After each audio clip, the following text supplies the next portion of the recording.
प्रार्थना करेंगे।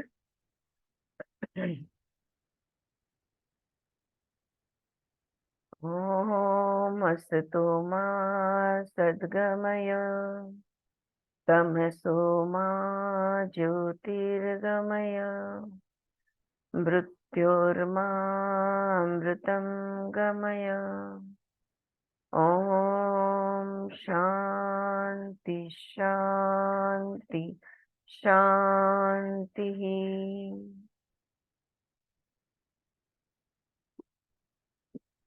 Just excuse me for a very brief second. I'll be back in a moment.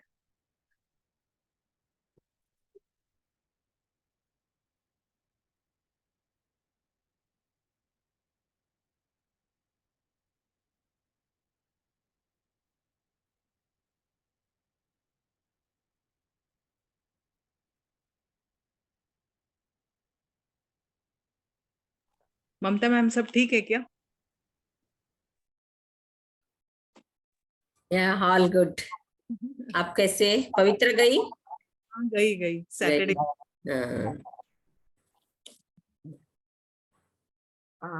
उधर practice कर रही है वो? हाँ, प्राइवेट विजिट्स ले रही है। हाँ हाँ। हाय शांति, हाय ममता, गुड मॉर्निंग दीदी। Good morning. कैसे हो सब लोग? सब मजे में है। सब मजे में। चलो shall we begin? So कल हमने जो देखा था कि वैदिक literature is an ocean, a verbalized ocean of perceptions of truth. May I say perceptions of reality? On the one hand, the Vedas would tell you what existed before creation. They do not talk only about Genesis, they talk about that which existed before creation. There was neither the real nor the unreal then. There was neither death or dying, life or living. There was neither the light of the day nor the darkness of the night. Only that existed. That in its undivided wholeness, in its absoluteness, existed. यहाँ पे हम लोग कल रुके थे कि वैदिक अगर वेदों में देखा जाए तो सिर्फ ये दुनिया कब चालू हुई या ये ब्रह्मांड कब निर्माण हुआ या निर्मिति के बारे में नहीं सिर्फ बात करते। तो निर्मिति से पहले क्या था, है ना, कल हमने बात की, जब कुछ नहीं था वही था वही था। ये वो वही कौन है? Who is that which is an undivided absolute wholeness? Who is that? So that from there we will start reading now. What was that? That which was there before. The Vedic sages call it Brahman. तो जो वेदों के ऋषि जो थे हमारे, जिन्होंने वेद रचे हैं, उन्होंने उसे कहते हैं ब्राह्मण। उसका नाम दिया है ब्राह्मण। Okay, something it is an unnameable thing, but we have to call it by some name, वरना हम किस चीज की बात कर रहे हैं हमको कैसे पता चलेगा, राइट? तो कुछ तो नाम देना है और नाम दिया गया ब्राह्मण।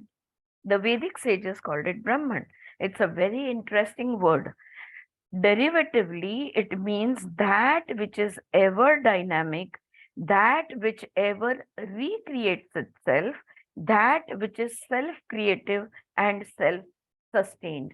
तो ब्राह्मण इस शब्द का अर्थ अगर हम संस्कृत में देखने जाए तो ब्राह्मण इस शब्द का अर्थ बनता है वो जो स्वयं निर्मित है, वो जो स्वयं प्रेरित है, वो जो स्वयंभू है। उसे वो कहीं से आया नहीं और वो कहीं जा नहीं रहा। it just keeps recreating itself, all right, and it is dynamic. उसकी जो शक्ति है ये बिल्कुल शक्ति से भरा हुआ वो है। It becomes many and in spite of becoming many, it retains its oneness.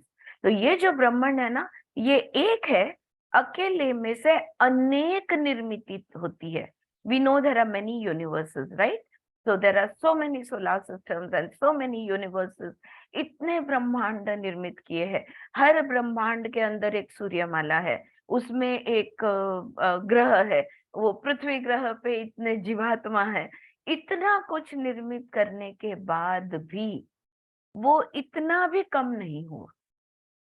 तो उस एक में से अनेक निकलते जाएंगे, बट वो पूर्ण ही रहेगा। उसमें से कुछ भी कम नहीं होता, वो एक ही रहेगा, full रहेगा, complete रहेगा. It retains its undivided wholeness in spite of manifesting the splendor of manyness out of its own substance. उसमें से निकलते ही जाएंगे, creative, so many creations will keep coming out of it, and still it will remain whole and complete and one. कोई टुकड़े नहीं होंगे, कुछ कम नहीं होगा. On the one hand, the Vedas give horizons which have no limitations, and on the other, they probe into the mystery of creation. तो वेद जो है ना, ये अनंत की बातें करते हैं. वो अनंत के बारे में हमें समझाने की कोशिश करते हैं, जो असीमित अनंत है उसके बारे में. और फिर भी ये निर्मिति का गुण क्या है, मिस्ट्री क्या है, ये निर्मिति की, ये निर्मिति किस तरह से हुई, उसकी भी बात करते हैं. How out of the emptiness space exploded, how out of space sound was born, and fire was born out of sound, and water was born out of fire, and the earth was born out of water. हाँ, तो पूरी जो निर्मिति की श्रृंखला है ना, the evolution. So when the Big Bang happened, and when things came into individual consciousnesses, they came into existence, and how the sound was born, and then from that sound the Pancha Mahabhutas were born. How each Mahabhut was born out of the previous one, right? So it gives you the whole process of genesis or creation.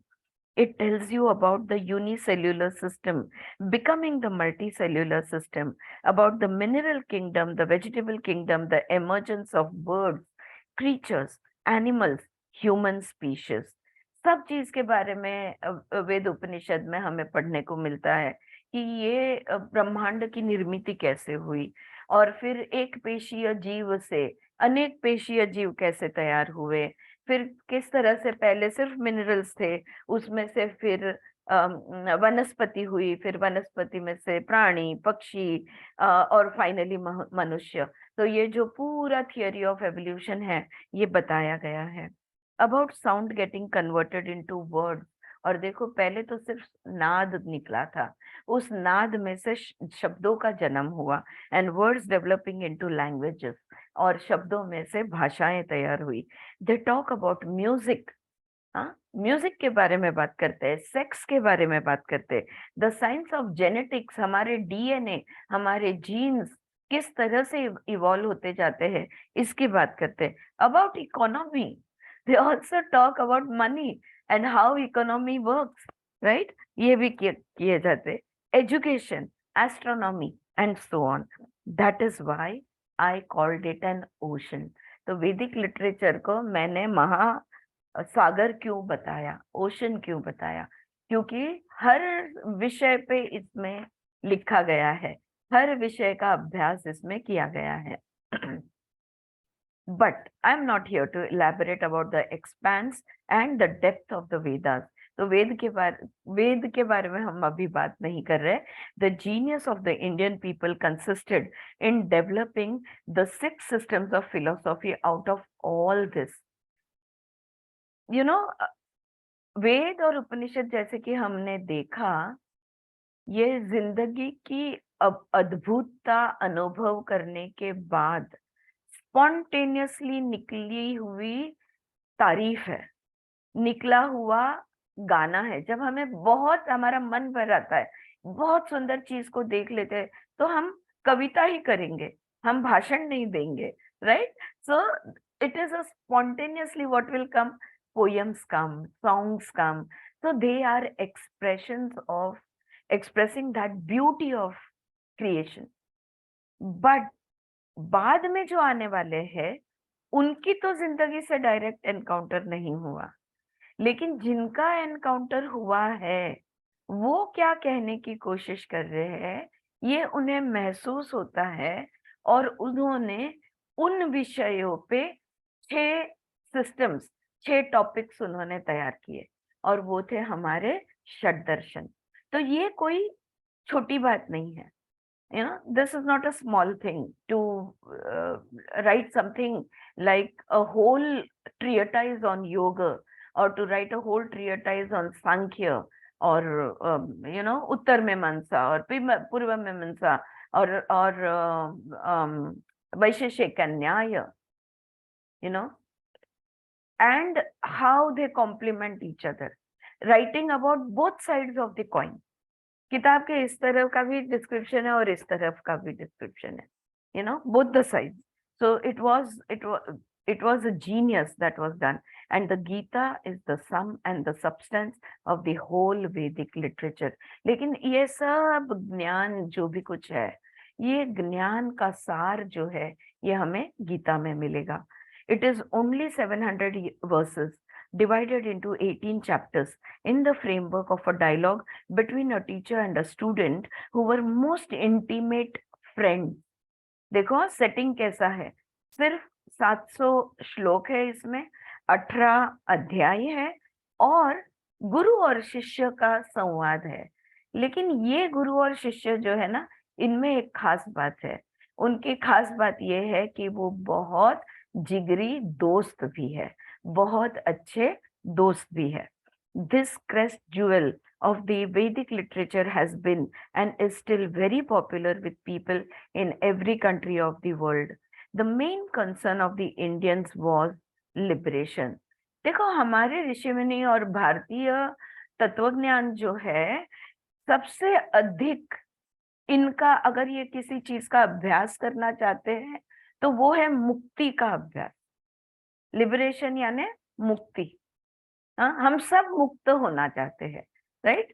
तो ये मुक्ति का अभ्यास है. Unconditional inner freedom. किस मुक्ति के बारे में बात कर रहे हैं? क्या किसी ने हमें बांध रखा है? नहीं, लेकिन हम जन्म मरण के फेरे में हैं. तो वैसे देखा जाए तो हम मृत्यु और जन्म से बंधे हुए हैं, और इस बंधन से हम किस तरह छूट सकते हैं? अच्छा, जिंदगी का अंत करके तो कोई मुक्ति नहीं है, क्योंकि पुनर्जन्म होगा हमारा, राइट? जब तक हमारा जो भी कार्मिक साइकिल है, ये कार्मिक साइकिल खत्म नहीं होता, we are going to keep being born again and again. And whether my karmic cycle, मैं ऐसे सोचती हूँ, मेरा कार्मिक साइकिल कुछ हो ना हो, मैं मुक्त होनी चाहिए. एक्चुअली देखा जाए तो हम सब मुक्त है, because we always have choices, we have free will. Though there is destiny, though there is karma बंधनस, we still have free will and we still can make choices. अभी in the present we have choices. अगर ऐसा है तो I have to be free. Then the next thought comes to me that aren't I already free?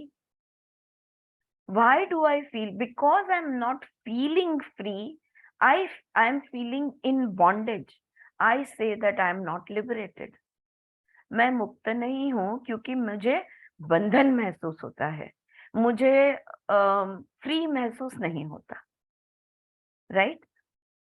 तो ये फिर ध्यान में आता है कि ये महसूस होता है, वो कहाँ होता है? अंदर होता है. Inner unconditional freedom is what is मुक्ति अकॉर्डिंग टू मी. राइट? अभी विमला जी और समझाएगी यहाँ पे. चाहे जिंदगी में कोई भी चीज का सामना करना पड़े, चाहे परिस्थिति कोई भी हो, चाहे मैं कहीं भी हूँ, चाहे मैं कुछ भी कर रही हूँ, wherever I am, whoever I am, whatever I am doing, I have to feel free. That is the most important thing for me. That I should not feel. The minute I feel that okay, मेरे पे कोई condition डाल रहा है, या कि किसी और चीज पे, व्यक्ति, वस्तु या विषय पे निर्भर होना पड़ रहा है, तो I start becoming restless because then I'm not free. Now I'm dependent. अब उसके टाइम टेबल पे मेरा टाइम टेबल अगर टिक गया तो मुझे बहुत रेस्टलेस महसूस होता है, क्योंकि फ्री महसूस करने की आदत हो गई है. क्यों मैं इतना इस पे बात कर रही हूँ? बिंद्रा जी ऑलरेडी इस पे इतनी बातें कर रही है, मैं भी ऊपर से इस पे बात कर रही हूँ. मैं ये आपको, I want to insist on this, that freedom is a choice and freedom is your responsibility, and freedom is something that happens inside. And that is exactly what she is saying over here, that unconditional inner freedom. नहीं तो वरना हम ये sentence पढ़ेंगे और हाँ unconditional inner freedom, हाँ हो गया. But no, we have to understand what does unconditional mean. We have to understand what does inner mean. And then will come the mukti, the liberation, the freedom. Commentators have interpreted the 700 verses to expound this ideology. तो जो जितने भी भाष्य भगवत गीता पे लिखे गए, तो उनका कहना है कि भगवत गीता यानी मुक्ति का मार्ग दिखाने वाला ग्रंथ है, या मटेरियल है, या गाना है, गीत है, जो भी आपको उसको कहना चाहो, राइट. तो ज्यादातर भाष्यकारों ने उसे मुक्ति का मार्ग दिखाने वाला कहा है. For example, Shri Shankara says that Brahman, the supreme intelligence, the existential essence is real and everything else is illusionary. अब शंकराचार्य जी ने कह दिया, आदि शंकराचार्य ने कह दिया कि वो जो ब्रह्मण है, वो जो प्योर कॉन्शियसनेस है, वो जो परब्रह्म परमात्मा है, वो जो आत्मा है, वो जो है द अनकंडीशनल अनलिमिटेड सब्सटेंस, बस वही सत्य है. फिर जो सीमित है वो क्या है? जो दिखता है, ये दुनिया है, ये ब्रह्मांड है, वो क्या है? तो उन्होंने कह दिया ये माया है. सिर्फ सत है, बाकी सब माया है, ये उन्होंने कह दिया. Brahman is absolute and everything else is relative और maya conditioned by time and space. सिर्फ ब्रह्मांड असीमित, अनंत, निराकार, निर्गुण, ऐसा ये ब्रह्मांड है.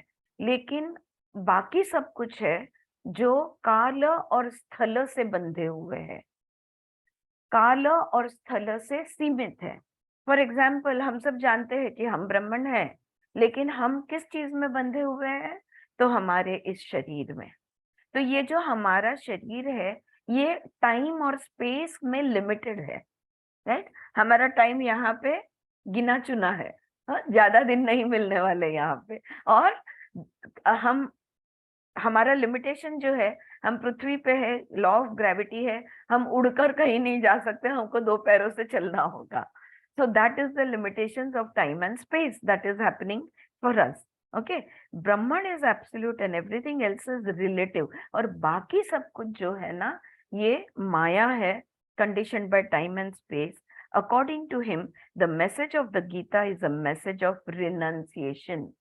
तो आदि शंकराचार्य कहते हैं कि गीता का सार जो है, ये है वैराग्य, संन्यास. तो ये संन्यास का मार्ग, सब कुछ छोड़ने का मार्ग. छोड़ने का मार्ग यानी किसको छोड़ना है? हमें घर वालों को छोड़ के कहीं नहीं जाना, प्लीज. ओके, तो क्या छोड़ना है? तो हमारी जो लिमिटेडनेस है, ये छोड़ने का मार्ग उन्होंने, ये संन्यास का मार्ग, वैराग्य का मार्ग उन्होंने बताया है. Know thyself to be that absolute reality, thou art that. तो और उन्होंने कहा कि जानो तत्वमसि, आप वही हो. अहम ब्रह्मास्मि, मैं हूँ ब्रह्म, आप भी ब्रह्म हो. Renounce the illusionary, और जो माया है इसका त्याग करो. The forms, that which is limited, and get tuned into the absolute reality of life. ये शंकराचार्य जी के शब्द है कि रूप नाम रूप से निकलो बाहर, और वो जो अनंत है वो उसके साथ जुड़ जाओ, ये उन्होंने कहा. Out of these teachings of Shri Shankara came the cult of संन्यास. और ये जब शंकराचार्य ने सिखाया, तो संन्यास के जो सन्यासी जिसको हम कहते हैं ना, तो ये सन्यासी यानी रिनंसिएशन का जन्म हुआ, which you will find in India. और इसलिए हमारे देश में बहुत हमें सन्यासी जो घर संसार छोड़कर भगवे कपड़े पहन के निकल पड़े हैं, ऐसे बहुत सारे सन्यासी इंडिया में हम देखते हैं. We have to remember this. for us to proceed with our study and take up chapter after chapter, the word renunciation, sannyas will come in. अच्छा, ये बात मैं इसलिए यहाँ पे इसलिए बता रही हूँ, विमला जी कह रही है, क्योंकि अगर हमें अध्याय के बाद अध्याय पूरी भगवत गीता के हमें 12 अध्याय हमने अभ्यास करने हैं, और जैसे हम ये अभ्यास करते जाएंगे तो संन्यास यह शब्द फिर से हमारे अभ्यास में आता रहेगा. ओके, अकॉर्डिंग टू, तो ये शंकराचार्य जी का क्लैरिटी यहाँ पे दिया उन्होंने. अकॉर्डिंग टू अनदर कमेंटेटर, और कोई भाष्यकार है, the message of the Gita is action. किसी और भाष्यकार ने कह दिया, शंकराचार्य ने संन्यास कह दिया, किसी और भाष्यकार ने कर्म योग कह दिया कि गीता यानी कर्म का सार है, कर्म योग सिखाने वाला ग्रंथ है. Gandhi, who studied the scriptures of different religions while in South Africa, wrote on his return to India a commentary on Gita called the Yoga of Non-Attachment. तो महात्मा गांधी ने क्या लिखा कि भगवत गीता का जो सार है ये वैराग्य है. एक ने कहा संन्यास, दूसरे ने कहा वैराग्य. According to him, the message is do everything but remain non-attached. सब कुछ करो लेकिन वैराग्य में रह कर करो. वैराग्य का भाव जो है ये रख कर जो भी करना है वो करो. Shankara says, do everything, but within you there should be the grandeur of renunciation, a stronger word than non-attachment. Shankaracharya क्या कहते हैं कि सब कुछ करो, जो करना है करो, लेकिन अंदर से आपने संन्यास की अवस्था में रहना है. अब वैराग्य से संन्यास जो है ना, ये ज्यादा डेप्थ है उसको, राइट. वैराग्य यानी त्याग, उससे भी और नीचे आएंगे तो त्याग ये शब्द आएगा, त्याग, वैराग्य, और उससे ऊपर जाएंगे तो संन्यास. Gandhi was followed by Vinoba. अब महात्मा गांधी का क्या हुआ कि उनको लग के आए Vinoba ji, another intellectual giant, बहुत ही क्लेवर, बहुत ही बौद्धिक व्यक्तिमत्व थे. With whom I worked for 10 years collecting land for the poor, walking the length and breadth of this country. और विनोबा जी के साथ मैंने 10 साल काम किया है, 10 साल तक पूरी भारत यात्रा की है. गरीबों के लिए हमने भूदान मूवमेंट था ना उनका, भू यानी भूमि, सो लैंड हम लोग इकट्ठा करते थे और गरीबों को देते थे. Vinoba ji was a scholar but his first love was the Vedas.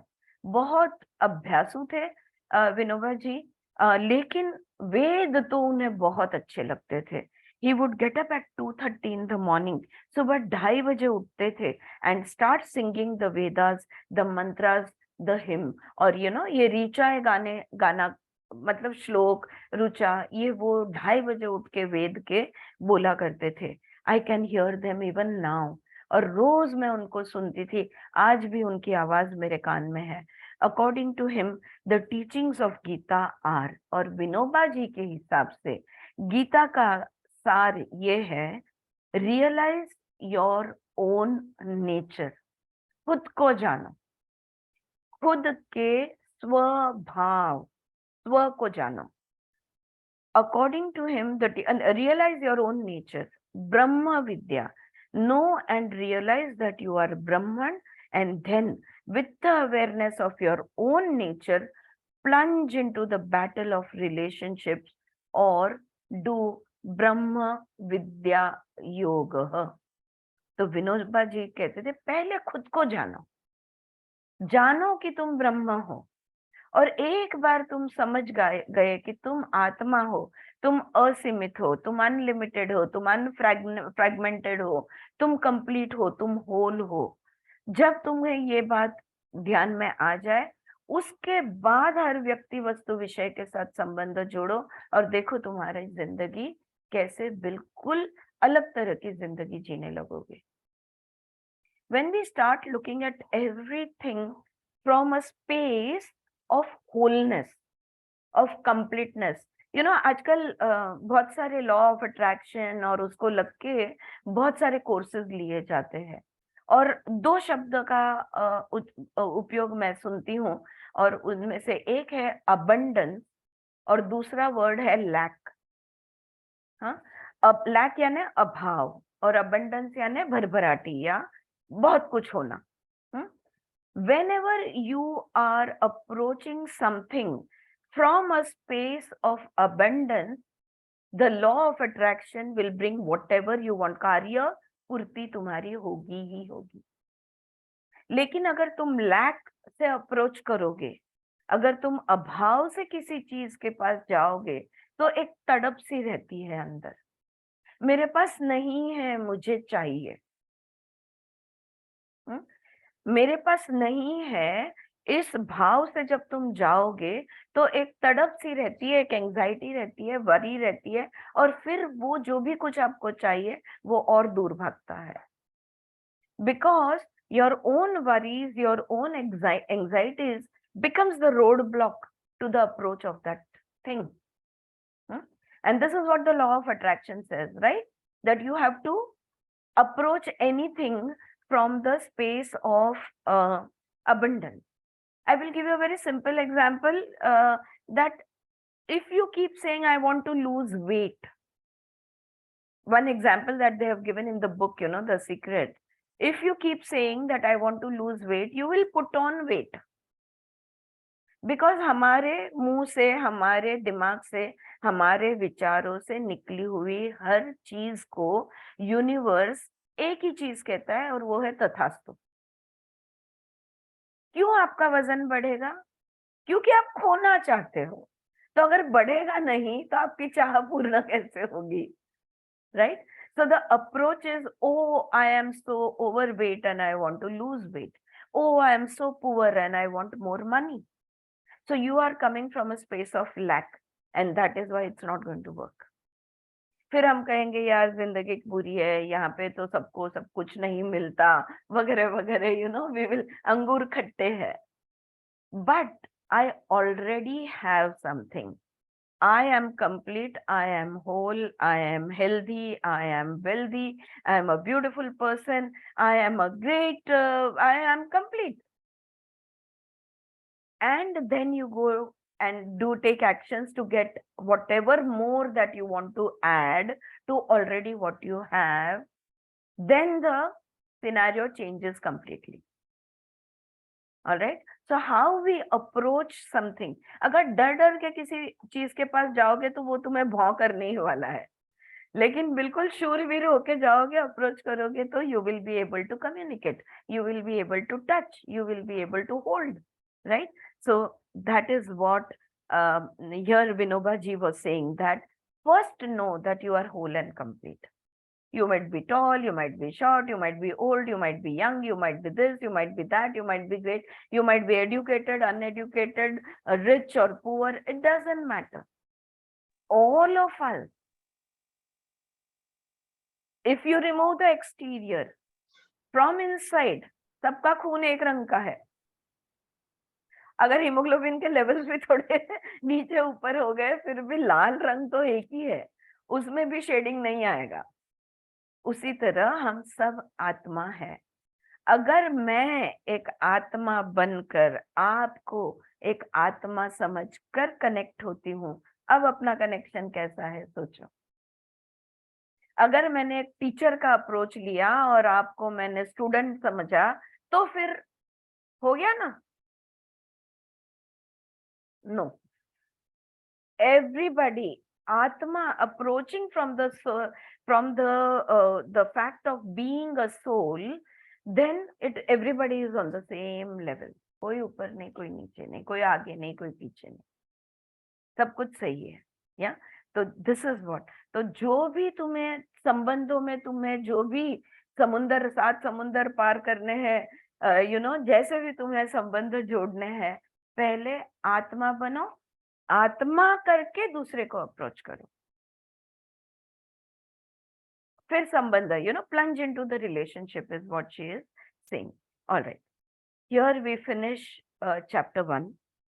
I think I'll just move on to chapter 2, and chapter 2 is yoga of knowledge of reality. Knowledge of reality, सत्य क्या है, सत्य का ज्ञान का योग, सांख्य कर्म योग इस अध्याय का नाम बनता है। सांख्य कर्म योग. We are going to look at the second chapter this morning, which to my mind gives the essence and summary of the whole Gita. Actually Vimla जी का ये कहना है कि दूसरे अध्याय में पूरे गीता का सार बताया गया है already. If anyone were to study only the second chapter, they would still get the essence of the teaching, they would still get the message. सिर्फ दूसरा अध्याय का आपने अभ्यास किया ना, फिर भी काफी है, आपको पूरी गीता का सार आपके ध्यान में आ जाएगा. Now, where did the dialogue begin in the second chapter? अब दूसरे अध्याय की जो शुरुआत होती है, तो संवाद जो है ये कहाँ से शुरू होता है? It is a marvelously complex and fascinating chapter. ये जो दूसरा अध्याय है ना, बहुत कॉम्प्लेक्स है, इतने सारे रंग है इसमें और बहुत अद्भुत है ये दूसरा अध्याय. Imagine the incredible situation of two armies on the battleground confronting each other, thousands on both sides. अब चलो आ जाओ युद्ध भूमि में, फिर से आ जाओ. देखो दोनों तरफ सेना खड़ी है, दोनों सेना तैनात है युद्ध शुरू करने के लिए, हजारों की तादाद में है, मतलब there are thousands of them over there. And in between the armies, और ये दोनों सेना के बीचों बीच, वो जो sort of जगह होती है ना दो सेना के बीच में की, right?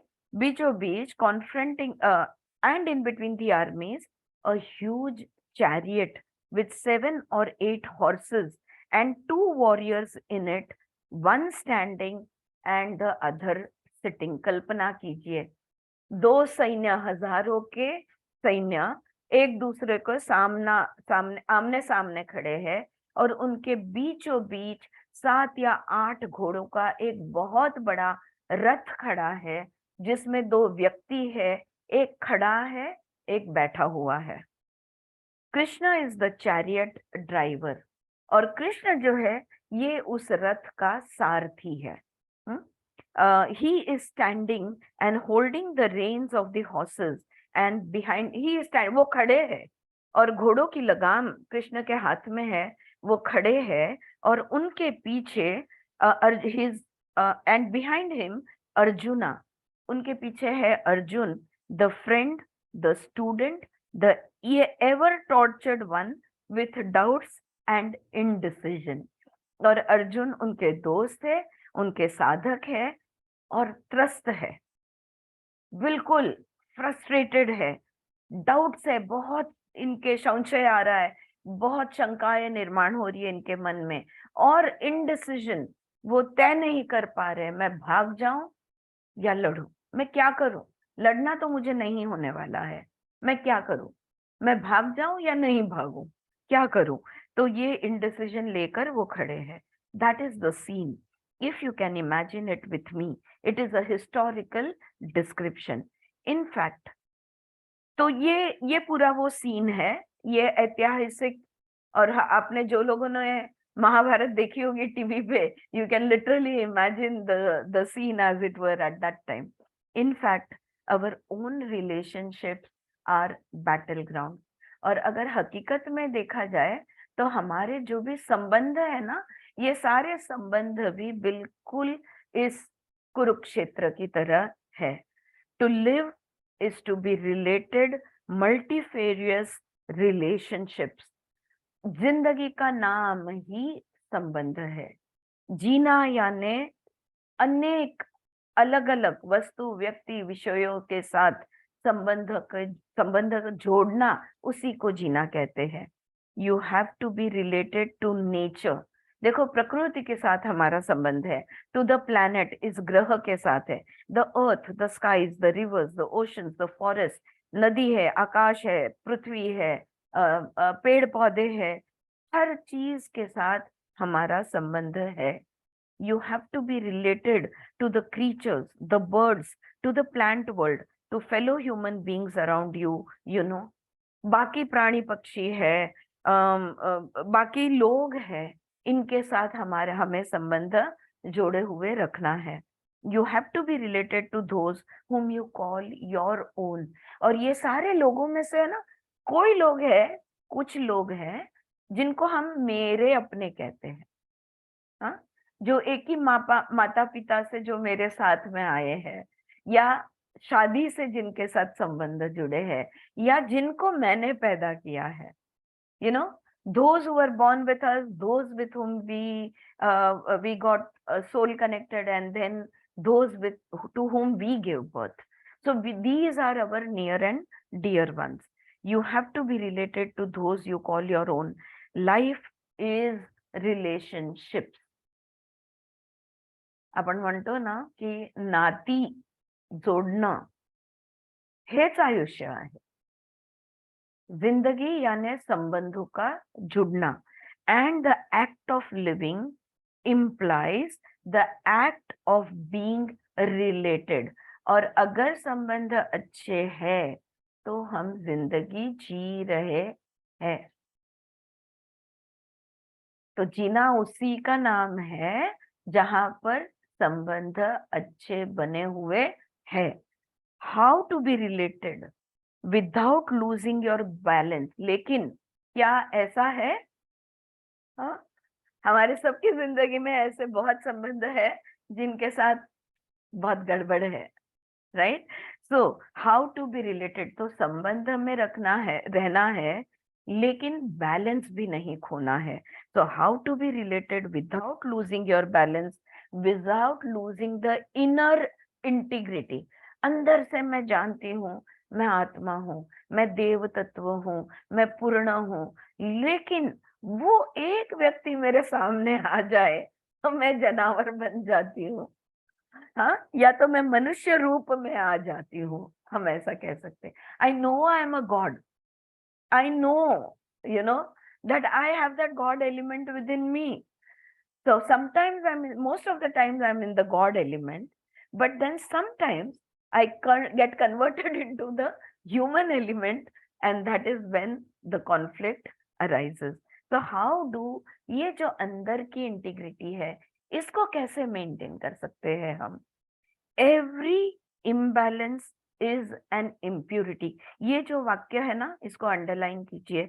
ये आप मेरे जैसे अभ्यासु लोग हैं, योग मार्ग पे, अलग अलग प्रकार के योग, लेकिन योग मार्ग पे चलने वाले, साधना करने वाले, हमारे लिए बहुत इम्पोर्टेंट है कि हर व्यक्ति वस्तु विषय के साथ हमारा संबंध हार्मोनियस, शांतिपूर्वक होना चाहिए.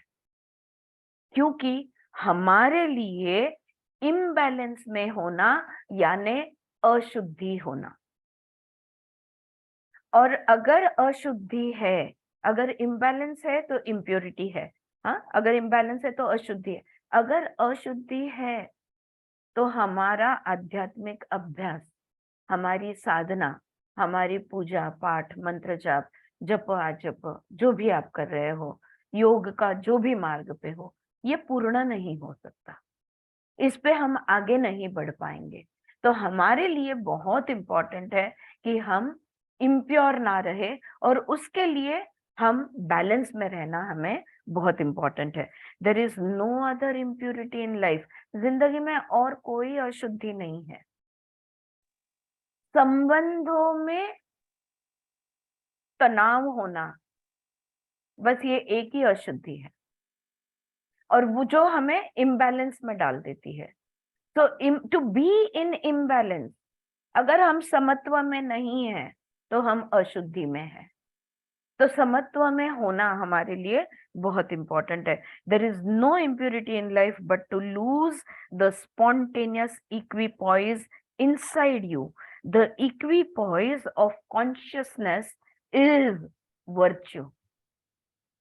अंदर की जो हमारी एकता है, अंदर का जो शांत चित्त हमारा है, अंदर से जो हम एकाग्र महसूस करते हैं, शांत महसूस करते हैं, ये महसूस करते रहना हमारे लिए बहुत इम्पोर्टेंट है. क्योंकि अगर ये महसूस नहीं होता अंदर से, अगर तुम अशांत हो, तो इससे बड़ी अशुद्धि कोई नहीं. चित्त मैम का एकाग्र रहना. Yes, yes, tell me. Shadripu is one of the main reason ना ह्याच्यात सगळं आलं ना मला. Wherein षड्रिपू मध्ये सगळं आलं, पण shadripus are all negative emotion. All right, and because it's easier to see them, all right, but you can be emotionally not in any of these षड्रिपूs and still feel restless inside. षड्रिपूs are related to emotion, but you can be physically ill also, right? Yeah. So you can put all Patanjali's antara in this, Vyadhi, Sthyan, Sanchayana, all of that will come into this. All right. So where the equipoise of the consciousness is virtue. अगर हमें आध्यात्मिक प्रगति करनी है तो हमें अंदर से शांत चित्त, एकाग्र चित्त हमारा होना बहुत जरूरी है. We might not be jealous, we might not be envying anybody, we might not be getting angry also, you know, जो भी 6 हमारे ये negative elements है, but there can be a restlessness within. Yeah, so that, or there can be a physical discomfort also. So all of that will come. The षड्rupi is a part of it. Yoga, so what is yoga? That is the question. Yoga is inner spontaneous equipoise. ये spontaneous शब्द यहाँ पे बहुत important है.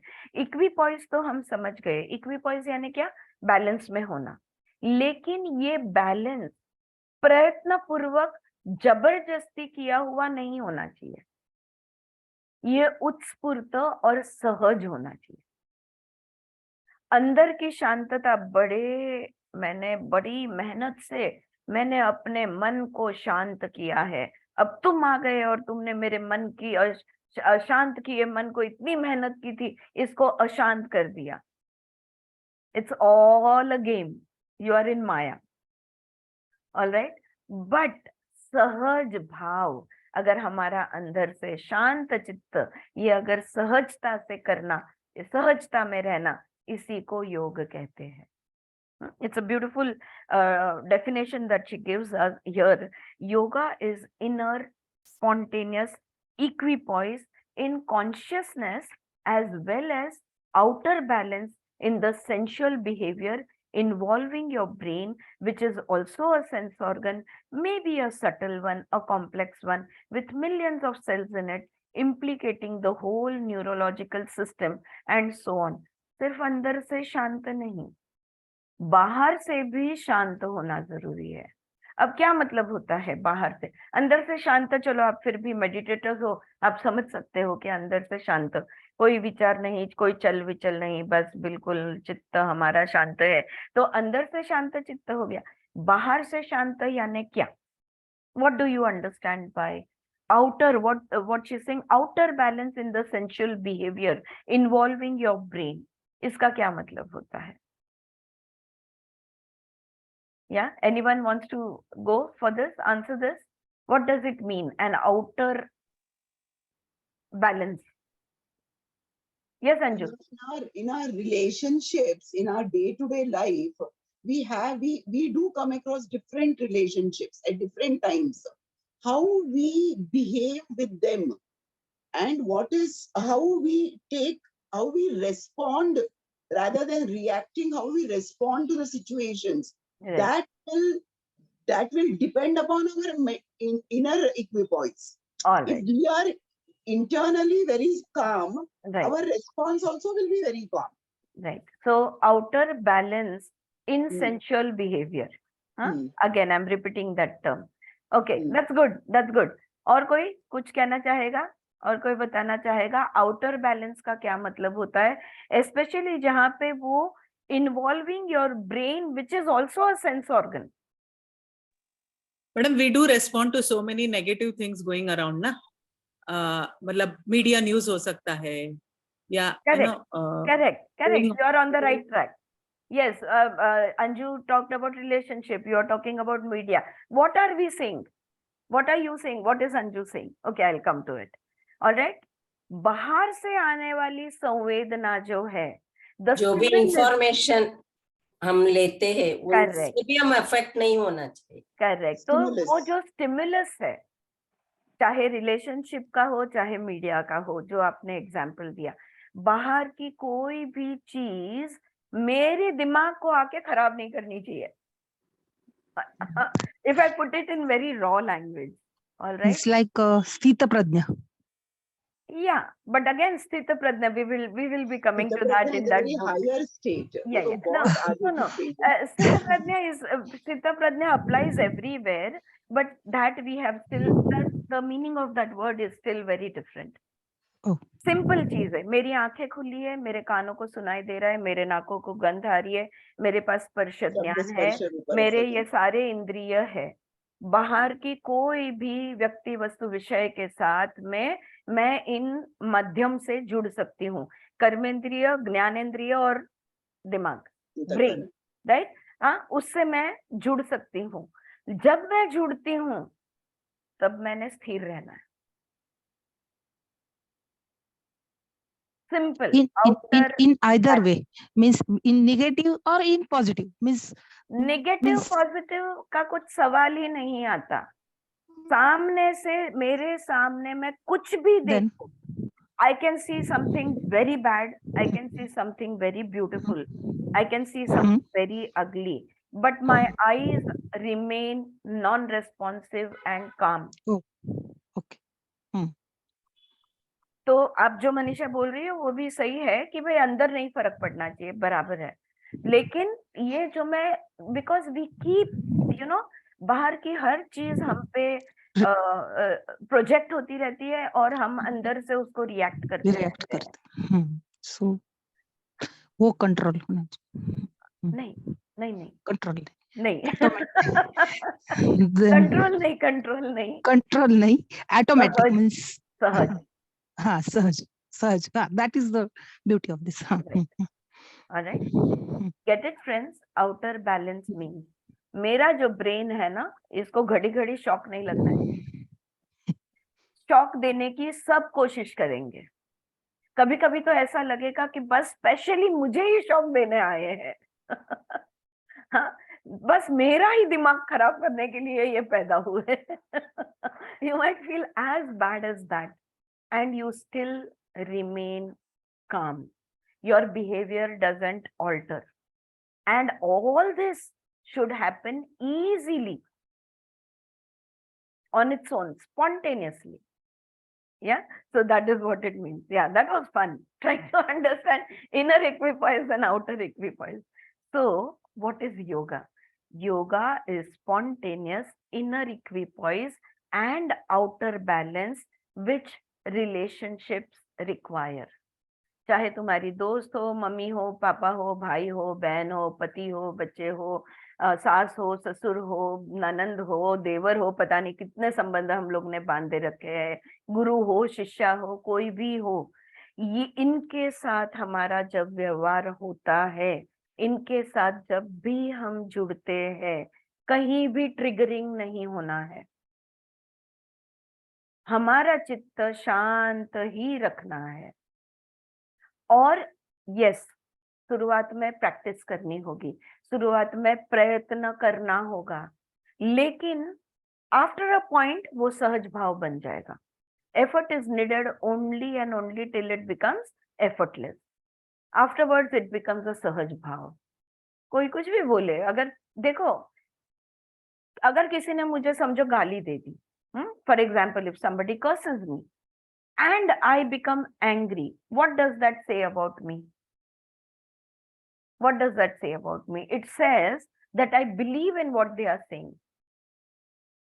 And I am actually angry with myself, but I'm going to remove the anger on them because they said it. I knew it, but they said it. Are you getting my point? Right? Yeah. So the thing is that if I don't believe, अगर कोई मुझे कह दे कि तू लुच्ची है, पर if I don't believe that मैं लुच्ची या तू झूठी है, but I know मैं झूठी नहीं हूँ, तो मुझे गुस्सा क्यों आना चाहिए? बहुत सिंपल क्वेश्चन पूछा है मैंने. एकदम बरोबर है ना? तो मुझे नहीं गुस्सा आना चाहिए, right? So this is the outer balance that we maintain. For that they are saying that अंदर से जानो कि तुम जो भी हो ना बेस्ट हो. कितने बेस्ट? देव तत्व जितने बेस्ट, ब्रह्म जितने बेस्ट। अगर तुम इतने बेस्ट हो तो बाहर से कोई कुछ भी बोले, करे, आए जाए, कुछ भी होने लगे, कुछ होवे कुछ ना होवे, तुम्हें क्या फर्क पड़ता है? Right? So that is what they are saying over here. So yoga is a spontaneous inner equipoise and outer balance which relationships require. We get disturbed and upset. We lose the sensual balance and the inner equipoise, the majestic peace, the tranquility, the glorious state of relaxation. We lose it every other moment. कितने, मैंने just meditation खत्म किया, कितना शांत हो गया है शरीर, मन, सब कुछ। और टिंग टोंग कोई तो भी पहुंच जाता है वहां पे। एक क्षण में सारी शांतता भंग हो जाती है। कोई भी हो सकता है, it can be anybody to anybody, right? But we lose it in every other moment. Something happens which hurts and we are swept off our balance. कुछ ऐसा हो जाता है, कोई मृत्यु है, कोई झगड़ा है, कोई मिसअंडरस्टैंडिंग है, कुछ तो ऐसे हो जाता है कि जिससे हमें दुख हो जाता है, वी आर हर्ट। और जैसे ही दुख होता है, गया हमारा बैलेंस, वो अंदर का चित्त शांत। Past memory is enough. Yeah. Even a memory is enough to Abstract. trigger and put us in the imbalance. Absolutely. Yeah, even a memory can do the trick. Yeah. तो बस इतनी अच्छी मेरी मेडिटेशन हुई और बाद में वो याद आ गया और सब खत्म हो गया, right? So that's what she's saying, that if something happens which hurts and we get swept off our balance, we feel that the ego is attacked and we are disturbed. देखो, आत्मा तो जानता है कि कोई कुछ भी बोले वो क्या है, वो जानता है। ईगो नहीं जानता। ईगो खुद को कभी ये समझता है, कभी वो समझता है, कभी ऐसा समझता है, कभी वैसा समझता है, तो ये रिएक्ट करते रहता है। Always, you know, since we learned yoga, we have understood this, that मन, बुद्धि, अहंकार, चित्त, इसमें से वो जो अहंकार है ना, वो ही एक चीज है जिसको सुख दुख महसूस होता है। अगर अहंकार को हटा दो तो कोई सुख नहीं, कोई दुख नहीं। या it's only and only the ego. तो अगर आपको कभी भी दुख होवे तो समझ लो कि आपका ईगो पे किसी ने वार किया है। अगर इतना भी ध्यान, I have actually practised this, I have practised every time I felt a little hurt, I would look and find where my ego had raised its head, and then I would quieten down my ego. जरा आराम से। हाँ, independent candidate every time खड़ा हो जाता है, उसको फिर से बिठाना पड़ता है, बैठो जरा, शांति से बैठो, और वो दुख अपने आप चला जाता है। So this is what something happens which hurts and we swept off our balance. We feel that the ego is attacked and we are disturbed. Getting disturbed, getting upset, distracted, getting tense, getting worried. You know the variety of imbalances we go through. ये सब imbalance है। Tension में आना, फिक्र करना, anxiety लेना, ध्यान इधर उधर भटकना, अपसेट हो जाना, चिंता, फिक्र, ये जो भी कुछ है ना, ये सब इम्बैलेंस के अलग अलग रूप है। बराबर? और ये सब हमारे साथ होता है। हाँ, और यहाँ पे किसके साथ हो रहा है? अर्जुन के साथ। तो हम कौन है? We are Arjun. All of us are Arjun. अपन सारे Arjun.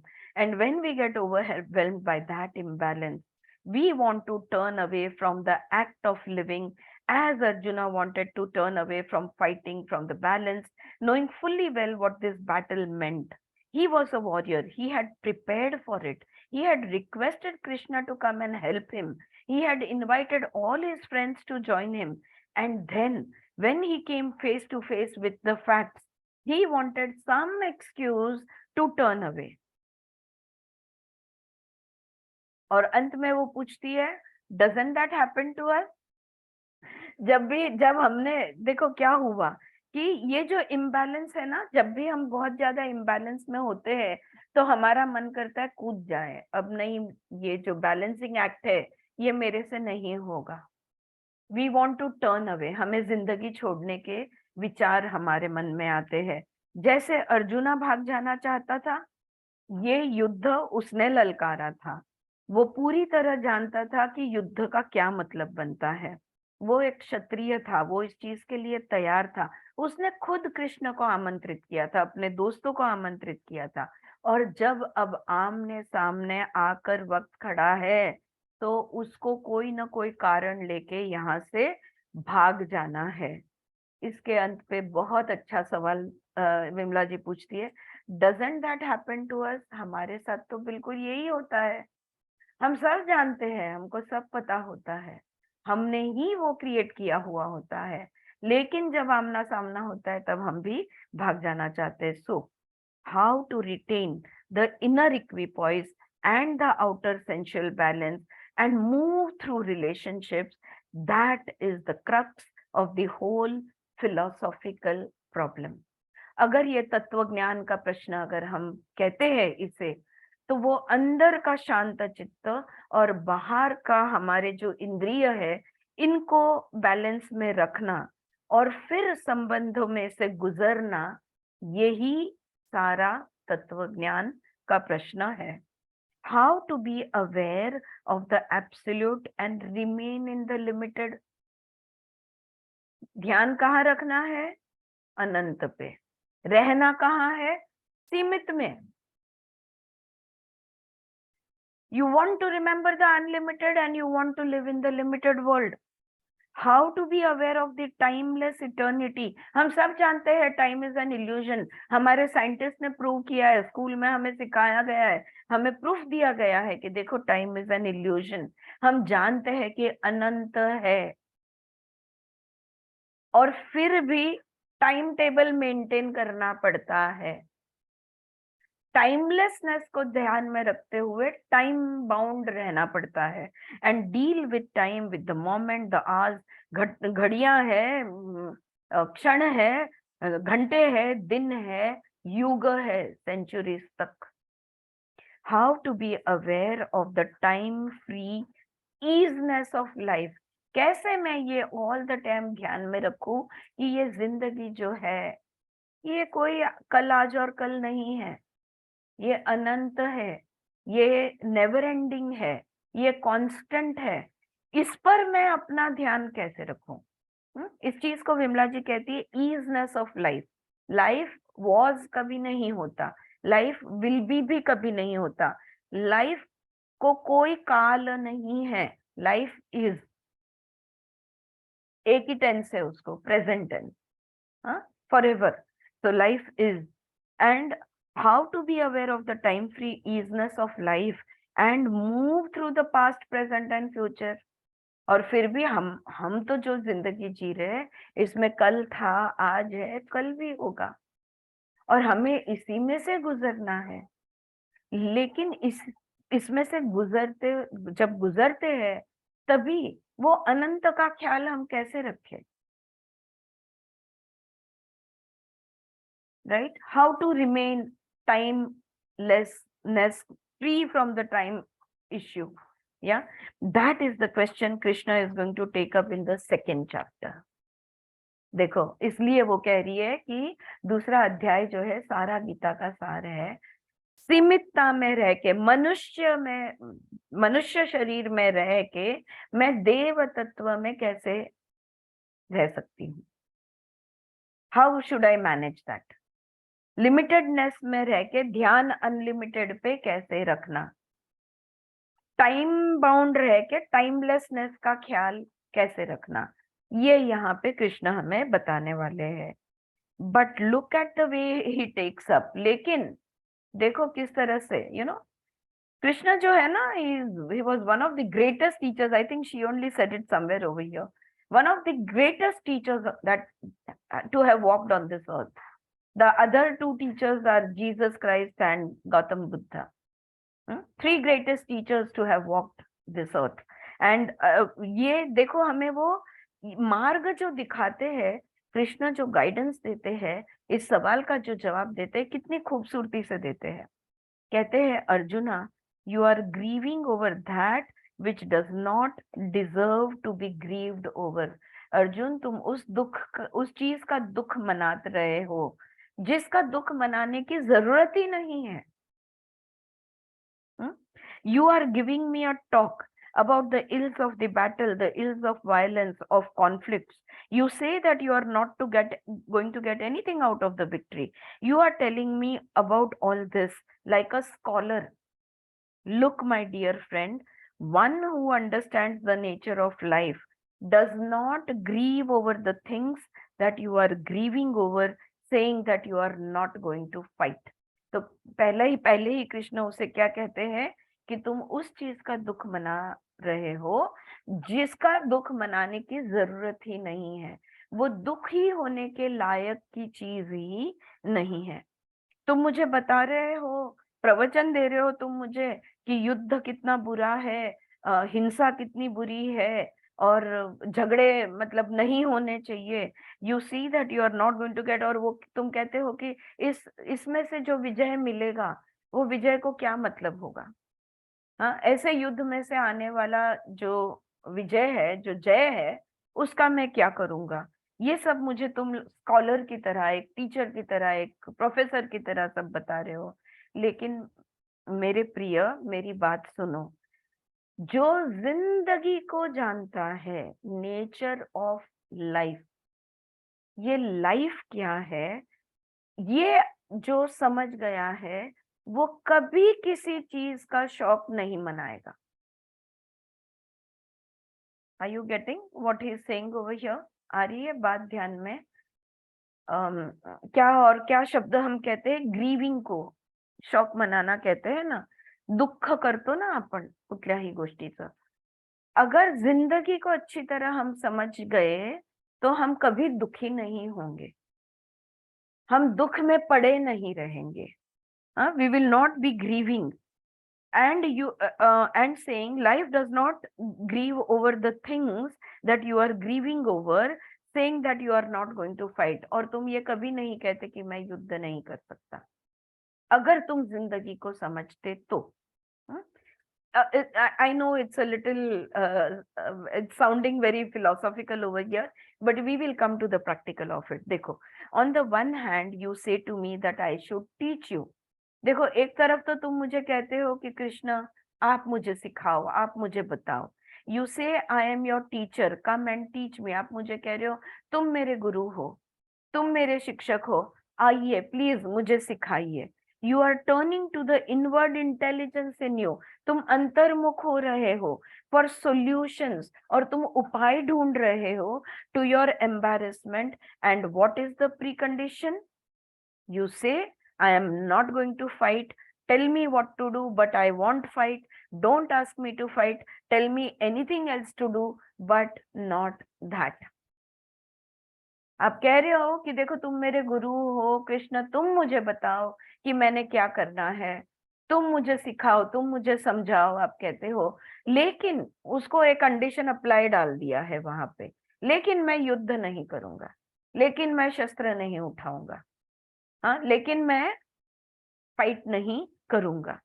How can there be an inquiry with preconditions? देखो विमला जी, कृष्ण और अर्जुन के संवाद को लेकर डायरेक्टली हमारी बातें कर रही है, डायरेक्टली हमसे बात कर रही है। जब भी हम कोई सवाल पूछते हैं, जब भी हम कोई इंक्वायरी करते हैं, तब प्री कंडीशन के साथ इंक्वायरी नहीं की जा सकती। आप बस स्टेशन पे जाके, सर अगली बस कितने बजे है यहाँ जाने के लिए, आप जवाब आपका 4:30 होना चाहिए, ऐसा बोल सकते हैं हम?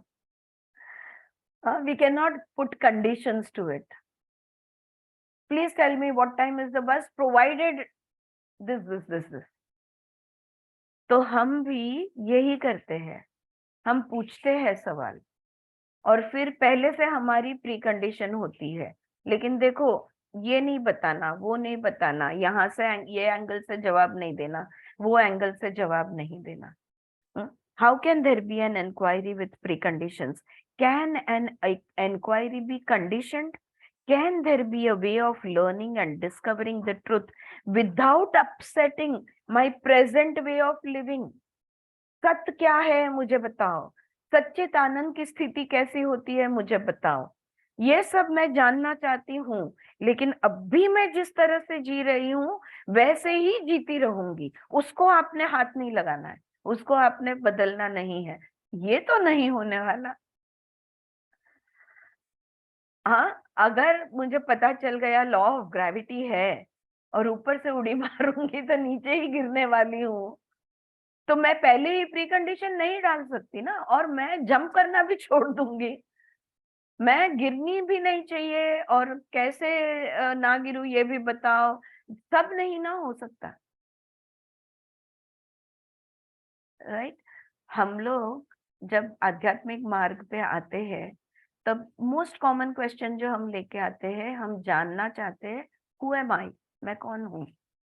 ओ मैं आरती हूँ, हाँ ठीक है, टीचर हूँ, हाँ ठीक है, मदर हूँ, डॉटर इन लॉ हूँ, ये हूँ वो, हाँ सब ठीक है, पर एक्चुअल में मैं कौन हूँ, who is the real me, ये मैं सवाल लेके आती हूँ। और उसके बाद में जो भी जवाब आते हैं, जैसे जैसे मैं पढ़ाई करती जाती हूँ, जैसे जैसे साधना होती है, जैसे जैसे ज्ञान प्राप्त होता है, मैं अगर कहूँ कि मैं जिस तरह से मेरी जिंदगी जी रही हूँ इसमें कोई बदलाव नहीं लाऊंगी, I will keep living the way I was, I will keep behaving the way I am, I will just remain who I am, irrespective of all the knowledge that I have gained. What is the point in that knowledge? Right? So this is, so we cannot put the condition कि मुझे ज्ञान भी प्राप्त होना चाहिए और मेरी जिंदगी जीने का तरीका भी नहीं बदलना चाहिए। ये कैसे हो सकता है? अगर तुम्हें ज्ञान प्राप्त हो गया तो जिंदगी का तरीका बदलोगे ही बदलोगे, और अगर तरीका बदल दिया तो जिंदगी बदलने वाली है। Be prepared, right?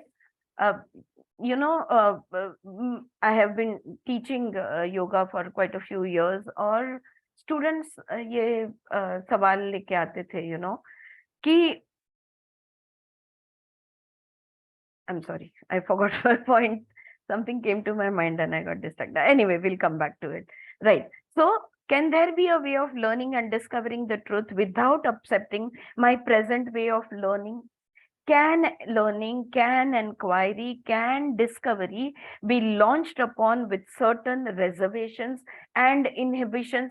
मैं जिस तरह से जी रही हूँ ना, मेरी आदतें मैं कोई भी नहीं छोड़ूंगी, मैं जो करती हूँ यही करते। अब मैं आहार का लेसन आप मुझे दे दो, मैं चाय कॉफी नहीं छोड़ूंगी। राइट? चाय कॉफी इसलिए नहीं छोड़नी है कि चाय अच्छी है या कॉफी बुरी है, या कॉफी अच्छी है और चाय बुरी है। उसके पीछे का जो प्रिंसिपल होता है, साइंटिफिक प्रिंसिपल, यही हम नहीं समझते हैं। Let us take this very simple point of tea, coffee and the spiritual path. तो स्पिरिचुअल पाथ में आने के बाद हमेशा ये सिखाया जाता है कि चाय कॉफी मत लो, बीड़ी सिगरेट दारू जो भी कुछ है वो तो वहां तक तो पहुंचे ना पहुंचे, लेकिन ये ऐसी चीजें हमने नहीं लेनी है। क्यों नहीं लेनी है? हाँ, कोई मेडिकल रिपोर्ट नहीं देते हैं उसके लिए। कारण ये है कि वो स्टिमुलेंट्स है, वो हमारे नर्वस सिस्टम को स्टिमुलेट करती है और हमें स्थिर रहना है। अगर हम हाइपर हो गए, अगर हम स्टिमुलेट हो गए, तो हम स्थिर कैसे रहेंगे? तो जो जो चीजें हमें अस्थिर करती है वो चीजें तो छोड़नी होगी, राइट? अगर इंक्वायरी की है तो कुछ ना कुछ बदलाव आके ही रहेगा। Can learning, can inquiry, can discovery be launched upon with certain reservations and inhibitions? Is not a conviction of an ideology and inhibitions. अच्छा चलो, मैंने तो आपको भौतिकता में ले आई चाय कॉफी बोल के, विमला जी फिर हमें ऊपर उठा रही है। अब वो पूछ रही है कि तुम कोई मार्ग पे आए हैं, लेकिन हमारे में ऐसा नहीं होता। हमारे धर्म में ये नहीं चलता या वो चलता है। कोई भी होने दो, कुछ भी होने दो, मैं एक एग्जाम्पल की तौर पे आपके बता रही हूँ। कोई भी आइडिया दिमाग में फिक्स रख के कैसे हम कोई नई चीज सीख सकते हैं? अगर हमारा दिमाग किसी आइडिया पे फिक्स्ड है तो वो हमें कैसे इनहिबिट नहीं करेगा, वो कैसे हमें लिमिट नहीं करेगा, क्या क्यों वो हमें एक्सपैंड होने देगा? right? Already I have decided that नहीं ऐसा नहीं होता. I'll tell you a very simple. जो द्वैत में मानते हैं उनको अद्वैत में मानना बहुत मुश्किल हो जाता है. हाँ, वो कहते हैं कि वो भगवान है यार, मैं खुद को भगवान समझूं. ओ माय गॉड, तौबा तौबा, ऐसा आपने दिमाग में सोच भी कैसे लिया कि मैं खुद को कृष्ण या बुद्ध या जीसस समझूं, मैं ये समझूं कि मैं ही वो पूर्णत्व है, ये मैं कैसे समझूं? नो नो नो, वो तो कृष्णा है. If you believe in duality, then believing in oneness, learning about oneness, this belief system will inhibit the knowledge that I am trying to get of Advaita. Open mind, इसलिए starting में ही उन्होंने बताया कि अगर तुम्हें कोई इस प्रकार का अभ्यास करना है तो माइंड को ओपन रखना होगा, यानी तुम्हारे प्री कंडीशंस को हटाना होगा. सो the theory can inhibited is not a conviction of an ideology and inhibition. Can inhibited reason discover anything at all? Theory, ideology, idealism bring up norms and criteria. These are all cerebral reservations. All that paraphernalia of norms, criteria, theories, value structures, God knows what. Are they not? Do you see the contradiction? इसमें विरोधाभास क्या है, ये ध्यान में आ रहा है? This is not only the contradiction of Arjuna 5000 years ago, मैं क्षत्रिय हूँ लेकिन युद्ध नहीं करूंगा, contradiction. It is the contradiction in each one of us, हमारे सब में.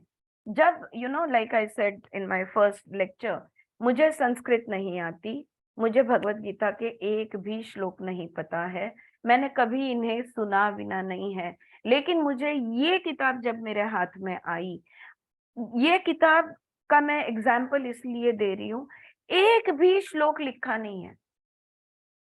जो भी संस्कृत के शब्द को डालना पड़ा विमला जी को, उस शब्द का अर्थ, गूढ़ार्थ समझा दिया हमें, लेकिन कहीं भी वो कोई श्लोक नंबर सो एंड सो, यही बात हो गई. तो क्या मैं भगवत गीता नहीं जान सकती? अगर मुझे श्लोक नहीं आते तो क्या मैं भगवत गीता नहीं समझ सकती? अगर ये प्री कंडीशन हो कि तुम्हें श्लोक आते होंगे तो ही तुम भगवत गीता समझ सकते हो, तो ही तुमने भगवत गीता के बारे में सुनना, पढ़ना, लिखना जो भी है वो करना है. अगर ये प्री कंडीशन हो तो इस जिंदगी में तो मेरे लिए भगवत गीता फॉरेन रहेगी.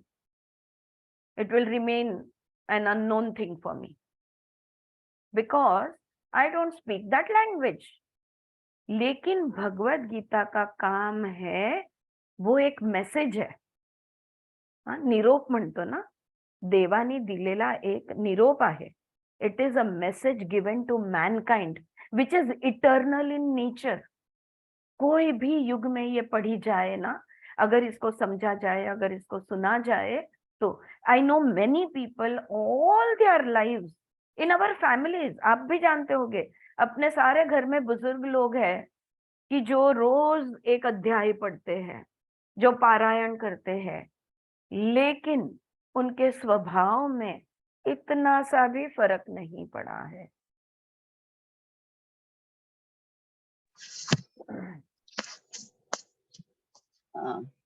Gurudev, one person went to Gurudev and he said, I have read the Gita many times, all I know. So Gurudev asked, you have read it, very nice that you have read it, you have taken the efforts to read it, but now let the Gita go through you. Yeah. Now you have read the Gita, but how much of the essence of the Gita has gone to you? That is how it should reflect in our day-to-day life, Exactly. in our behavior, in our persona. Yes. Then we say that the message of the Gita, has gone in. Yes. Transformation तो होना Yes, ही है. होना ही चाहिए. अगर transformation नहीं होता है तो इस सारे अभ्यास को कोई मतलब नहीं होता. There is one person I know, a few of you might also be knowing her, who did Narmada Parikrama for 6 months on foot. She did this Narmada Parikrama, and she was sharing about this, that there was this person who went to and who did the parikrama and then went to an expert who had done that parikrama many times and was talking to him in an interview or something and kept saying, I did this, I walked here, I did this, I उसको तो वो जिन्होंने बहुत बार परिक्रमा की थी ना, उन्होंने बोल दिया कि आपकी परिक्रमा पूर्ण नहीं हुई है, और जब तक आपकी परिक्रमा पूर्ण नहीं होती, आप हजारों बार करना पड़े तो करो, जाओ इधर से. कहने का मतलब ये था की मीपणा सुटला असता जर ती परिक्रमा फलित झाली असती. इफ दैट परिक्रमा was done genuinely, he would never have spoken from the point of ego. Sorry, yes Vijaya, बोल. मॅम आम्ही इथे QLE ला कोर्सला गेलो ना, जागेवरनं सुद्धा भांडणं रोज इथे मी बसले आणि इथे तू बसले. छोटी गोष्ट, छोटी. म्हणून मला ते सद्गुरूच्या इनर इंजिनिअरिंगच्या ट्रेनिंग प्रोग्राम मध्ये एक पॉइंट होता, तो मला आवडला की कोणीही त्या सेम जागेवर बसायचं नाही. रोज जागा बदलली गेली पाहिजे. हेच म्हणते की हे जे आहे ना, where is the comfort, wherever I am, I have to be comfortable. Whatever I am doing, I have to do it smoothly. I have to do it in a relaxed. I have to be relaxed all the time. हाँ, power versus force हमने पढ़ी, तब से तो ये relaxation मेरे दिमाग के अंदर लिटरली घुस गया है. 100 बात की एक बात, आप चाहे स्थित प्रज्ञा की बात करो, षड्रिपु की बात करो, कुछ नहीं करना है. कुछ नहीं करना यानी क्या? रिलैक्स रहना. कोई भी परिस्थिति हो, कोई भी सिचुएशन हो, just stay relax. just be. Just be का भी मतलब होता है, जस्ट बी इज 100% रिलैक्सेशन. तो हम लोग नहीं करते हैं, लेकिन as much as possible relax. It's a beautiful word, relax. Alright, खुद को बार बार कहना चाहिए कि relax. Do you see the contradiction? तो यहाँ पे अर्जुन की ये अवस्था है, वही अवस्था हमारी भी तो होती है. We are here as enquirers of the meaning of life. क्यों लिए भगवत गीता पढ़ने? कौन है ये विमला ठक्कर? और क्यों इसका हम लोग सब वक्त निकाल के इसके बारे में? क्योंकि हमारे पास एक ही सवाल है कि जिंदगी क्या है और जिंदगी क्या मायने रखती है. What is the meaning of life? That is the question to we are trying to find an answer by reading so many books, by taking different perspectives. हाँ, अलग अलग दृष्टिकोण से जिंदगी को हम समझने की कोशिश कर रहे हैं. So we are here as inquirers of the meaning of life. That is, we are confronted with the question of how to live. What is this mystery of relationship? How do we relate while retaining inner freedom? How do we share life with others? And so on. तो क्या क्या है हमारे सवाल कि जिंदगी जी कैसे जाती है, और ये संबंधों में, ये संबंधों का फॉर्मूला क्या है? यू नो, अगर अच्छे संबंध रखने हैं तो इसका फॉर्मूला क्या है, या संबंध रखना जरूरी है? वो भी तो एक सवाल है, राइट? उसके अलावा अंदर की शांतता, अंदर की एकाग्रता, एकाग्र चित्त रखते हुए ये संबंध हम कैसे निभाए? How do we live through the relationships? Okay, how do we share life with others? पैदा हुई तो पिता की छत्र छाया, बाद में पति की छत्र छाया. You know, we have this, हमारे कल्चर में ये चीजें बहुत होती है. तो क्या मैं इंडिपेंडेंट कभी ना चलूं? Do I have to move through these relationships? That is what she is asking over here. How do we share life with others? हम कभी अकेले नहीं रहते, हमेशा किसी न किसी के साथ होते हैं. अब उनके साथ जिंदगी कैसे हम शेयर करें, ये सारे सवाल लेकर हम बैठे हैं. When arjuna repeats the request, तो ये अर्जुन फिर से एक बार कहते हैं, फिर से अर्जुन पूछते हैं कृष्ण को कि भाई मैं क्या करूं, आप मुझे बताओ. और कृष्ण जवाब देते हैं, लेकिन ये जवाब ना हम कल पढ़ेंगे. ऑलराइट, बिकॉज यहाँ से एक नया मुद्दा उठाया जा रहा है. हाँ, और यहाँ से कृष्ण का टीचिंग स्टार्ट हो जाता है. कृष्ण संबोधन करते हैं, सिखाते हैं, समझाने की शुरुआत यहाँ से होती है. So we will take this up tomorrow. All right. Thank you very much, everybody. Thank you. आणि विनोबांनी Thank you. मराठीतनं लिहिली गीता. हो. आणि सुरुवातच अशी गीता आई माऊली माझी तिचा मी बाळ नेणता पडता रडता घेई उचलून कडेवर. वा वा सुरुवात वा. अशी. सुंदर सुंदर सुंदर. All right.